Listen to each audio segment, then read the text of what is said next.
Apa diorang ingat negara ni bapak diorang punya ke? Betul, aku faham. Apa kau cakap betul. Tapi kau nak suruh aku buat apa? Silakan, kau nak buat apa? Aduh, korang. Faham bahasa betul lah budak ni.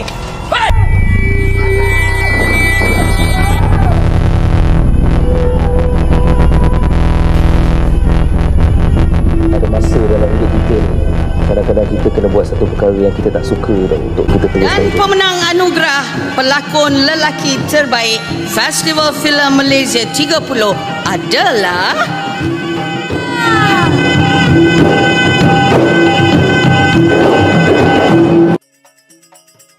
Saya pendiam. Saya rasa macam lakon tak berlakon tu lebih kurang sama je. Cuma saya tak takatlah dengan orang. Sebab kalau cakap, habislah kita punya pengasih. Anak kelahiran Kota Tinggi Johor ini sememangnya berbakat dari kecil lagi. Bermula dengan mewakili sekolah dalam pengucapan awam dan debat sehingga ke peringkat kebangsaan, Dr. Rosrin Subuh mula membina keyakinan untuk beraksi di hadapan khalayak. Satu insiden yang tidak dapat dilupakan ketika berada di darjah 5 mencetus kesedaran mengenai bakat semula jadinya dalam bidang lakonan. So masa first time saya cuba duduk di depan kita punya kawan-kawan tu, disuruh jadi cikgu, suruh berlakon jadi cikgu. Sementara cikgu tu ada hal lain, jadi dia suruh kita ganti seperti macam dia lah. So bila saya jadi cikgu ni, pada masa tu saya rasa macam saya nak buat ikut suara hati saya lah. Dan saya pada masa tu saya pukul semua orang. Sebab saya rasa saya ada kuasa masa itu, saya pukul. Saya cakap, diorang tak senyap je, saya ini pukul. Jadi saya rasa macam tu boleh juga kita buat. Bila depan orang ramai ni, kita ada satu keberanian, lepas tu ada satu benda yang kita boleh buat depan tu. Kebolehan semula jadinya ini tambah mekar ketika di tingkatan 5 apabila menjayakan watak Han Jebat di dalam teater berkisar Hikayat Hang Tuah karya agung Tun Sri Nanang yang diberi nafas baharu. Bagai itik mendapat air, beliau tidak menoleh ke belakang lagi dan memulakan perjalanan hidup barunya di pentas-pentas teater seluruh negara. Peluang-peluang berlakon ni memang dapat daripada sekolah. Saya boleh ingat lagi yang saya rasa macam terfikir ada bakat. Jadi darjah 6 tu cikgu nampak saya, dia kata kalau awak berani awak buat teater. So darjah 6 tu saya dah cuba lakon satu masa tu kalau dekat Johor tu Si Bungkuk Tengah Puteri. Saya tak dapat part besar sebab pendek, jadi ada orang yang lebih handsome pada masa itu, jadi dapatlah part kecil-kecil. Tapi part kecil itu pun kira supporting actor jugalah. Dengan Alik, saya ingat lagi dengan Alik. So masa tu bersilat. Jadi bila peluang-peluang macam tu, saya pun tanyalah kita punya family macam mana nak bersilat, nak apa semua. Masa tu saya dah belajar dan saya seronok. Lepas tu ada peluang-peluang pada masa dulu adalah daripada perangkap. Jadi malam perangkap tu masa ada malam unggun api, masa camping, itulah peluang-peluang tu dia suruh buat satu sketsa pendek-pendek. So masa itulah saya dengan kawan-kawan mikirkan cari idea buat. Masa saya tingkatan 5 baru saya dapat expose pergi ke Kota Tinggi, pergi ke Johor. Jadi lingkungan saya tu memang kampung. Jadi idea semua idea dari kampung. Sebab cikgu bila dah nampak kita aktif, dia pun suruh kita lah. Selepas tingkatan 4, tingkatan 5 tu, saya baru masuk drama. Pada masa tu saya banyak ada berlakon-berlakon, cikgu suruh tu teater yang jadi kontroversi pada tingkatan 5 saya masuk. Itu jebat dengan tuah, saya jadi jebat. Jadi pada masa tu idea-idea cikgu ni dah mula mencabar kita lah pasal tingkatan 5 kan. Jadi disqualified bila di peringkat negeri tu disqualified sebab kita buat jebat interpretasi yang luar daripada diorang punya kefahaman, luar daripada Melayu apa semua itu. Sampai tingkatan 6 pada masa tu saya dapat di peringkat kebangsaan dalam teater tu sketsa anti dadah. Itu menang di peringkat kebangsaan. Sketsa saja tapi dia kita buat dengan set dengan apa semualah.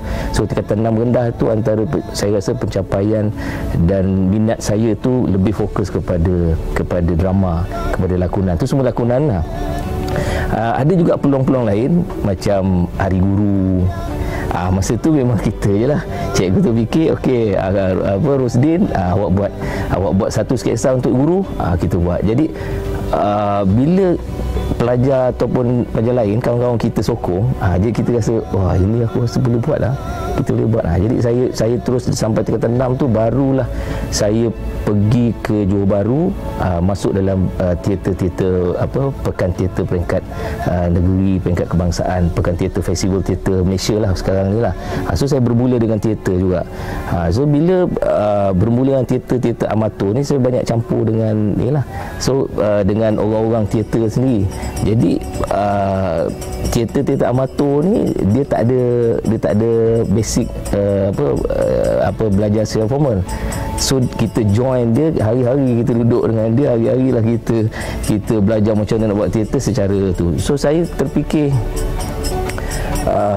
mesti ada satu tempat yang saya kena belajar lebih jauh lah. Keazaman untuk mendalami bidang lakonan telah membawanya ke ibu kota bagi melanjutkan pengajian di peringkat diploma, iaitu di Akademi Seni Kebangsaan yang kini lebih dikenali sebagai Aswara. Beliau kemudiannya meneruskan pengajian dari ijazah sarjana muda sehinggalah ke peringkat kedoktoran di Universiti Tetua Negara, Universiti Malaya. Fokus penyelidikannya adalah teater tradisional Asia Tenggara. Dan setakat ini beliau telah mementaskan Mak Yung yang popular di Kelantan, Mek Mulung dari Kedah dan Utara Semenanjung, JK yang masih dipentaskan di Selatan Thai dan Kemboja, dan Mengdu dari Kalimantan Barat dan Kepulauan Natuna, Riau, Indonesia.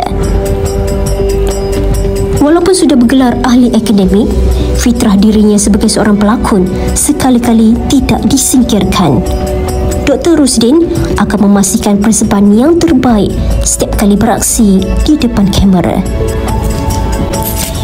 Saya masuk degree dekat UM ni 3 tahun. Lepas tu master saya lebih kurang 5 tahun. PhD saya pun lebih kurang 5 tahun lebih tak. 6 tahun, 7 tahun juga. Sebab saya bekerja. Kerja saya pada masa tu adalah jadi kru. Kerja saya jadi tolong orang ni. So saya boleh bekerja dalam 4 benda dalam satu masa. Pagi saya boleh jadi buat grup untuk latihan. Petang saya boleh pergi tolong kawan saya berlatih dia punya teater. Malam tu saya boleh buat jadi kru. Lepas tu dalam masa yang sama saya buat proposal untuk dapatkan tu. So saya buat banyak benda yang saya rasa perlu survive. Dalam masa yang sama tu, apa aktiviti yang saya buat tu adalah membantu saya. Saya rasa saya boleh survive, tapi dalam masa yang membantu career saya tak tahu. Jadi apa-apa yang saya buat tu sebenarnya memang saya into dan saya minat, dan saya akan memilih benda-benda baru yang saya rasa saya perlu buat selain daripada duduk di dalam academician. So academician ni bagi saya satu seat yang membolehkan, membebaskan saya lebih banyak lagi saya boleh buat, dan saya boleh create something di dalam industri ini, terutama dalam bidang teater. Sebab bila saya fikir kebolehan dan saya punya kekurangan, saya rasa ada something benda yang perlu saya pilih yang tidak pernah orang buat. Kaedah-kaedah lakonan yang saya buat sebenarnya lakonan natural, lakonan yang saya rasa macam saya tak berlakon pun diorang kata saya berlakon. So bila saya tengok teater tradisional lebih rapat dengan benda ni, so saya pernah cuba sekali berlakon Mak Yung dalam Aswara dulu, berlakon Mak Yung. Dalam teori Mak Yung tu lakon tu tak ada praktis pun, tak ada latihan, terus dia buat. Jadi saya pun fikir, macam ni dia punya teori kan. Jadi saya pun cuba dalam keadaan tu, menjadi pula. Orang datang, dan saya rasa ada satu jenis lakonan yang kita tak payah berlakon, orang nampak kita berlakon atas pentas lah. Jadi saya pun rasa okey, jadi teater tradisional ni ada satu jenis dan perkara yang unik lah. Jadi saya teruskan sampailah saya pergi melihat banyak teater tradisional. So melihat banyak teater tradisional di Asia Tenggara ni ada keunikan tertentu, dan style lakon dia memang tetap sama. So ada teori-teori yang dekat dengan teater tradisional ni, teori-teori macam teori performance, teori-teori persembahan yang barat dah tengok dah cuba mentafsir macam mana ritual dengan macam mana teater tradisional dianalisis menggunakan teori-teori dan memahami teater tradisional secara teori. Jadi bila saya tahu benda-benda macam tu, saya rasa benda ni tak banyak dilakukan dekat Malaysia. Teori performance ni yang banyak praktikal diorang buat saja. Jadi apa yang saya fikir membantu dalam bidang akademik, saya create satu perkara berdasarkan research dan buat persembahan berdasarkan research. Jadi benda ni yang saya perdalami dan saya rasa menarik benda ni. Jadi dengan adanya saya bakat yang saya rasa saya boleh buat secara natural lakonan tu, saya rasa tak jauh lah dengan diri saya. Jadi bila tak jauh, saya teruskan lah bidang tradisional. So saya pilih bidang yang sebenarnya saya punya. Dia tak jauh. So research saya tu tak jauh daripada hidup dan diri saya lah. Kejayaan Dr. Rosdin Subuh merangkul gelaran pelakon lelaki terbaik Festival Filem Malaysia FFM ke-30 melalui filem Wantu Jaga arahan Namron. Dengan mengalahkan pelakon-pelakon lelaki tersohor negara, bukan sahaja membuka mata industri terhadap bakatnya, malah menjadikannya lebih bersyukur dan tambah bersemangat untuk menyumbang semula kepada masyarakat. Bagi saya bakat. Bagi saya bakat dan pilihan. Bakat dan pilihan tu perkara yang utama. Ada yang yakin dengan bakat tapi pilihan dan peluang dia tak ada, dia kena accept benda tu. Ada yang tak ada bakat tapi peluang dia ada, dia popular, dia duduk dalam bidang ni, duit banyak, dia pun kena accept.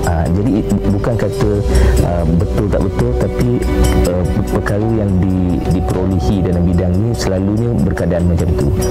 Okey, dalam keadaan saya rasa ada bakat tapi peluang kadang-kadang tu saya tutup sebab saya rasa tak yakin dengan saya, dengan diri kita boleh popular.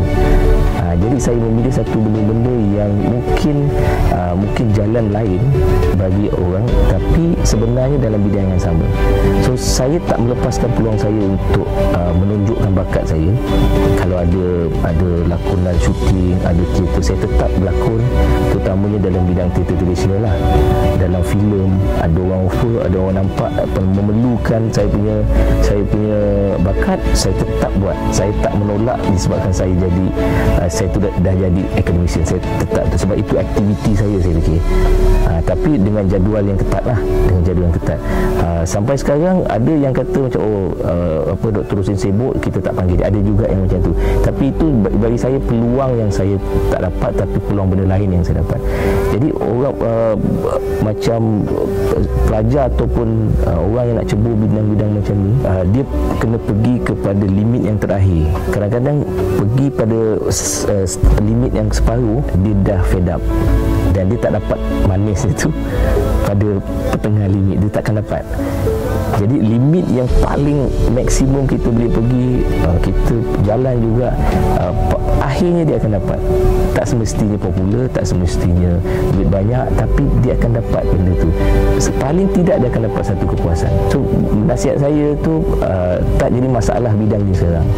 Cuma macam mana bakat yang dia ada tu dia pilih, dan dia memang berdasarkan itu dia dapat peluang, dan dia kena nampak perkara-perkara ni dalam hidup dia dan dia teruskan kerana bakat tu. Tapi ada juga yang tak ada bakat tapi ada peluang. Cuma bagi saya, pandangan saya, bakat tu sangat penting. Kalau tak ada bakat, motivasi untuk dia pergi tu dia mungkin akan separuh jalan, mungkin akan kurang benda lain, dia akan pergi ke bidang lain. Nasihat saya, jangan buat separuh jalan, sampailah ke saat akhir yang kita rasa macam kita tak tahu ujung tu, kita tetap buat. Dan perkara-perkara baik itu dia akan datang tanpa kita tahu pun. Kalau kita dah buat benda yang baik, insya-Allah benda yang baik akan datang.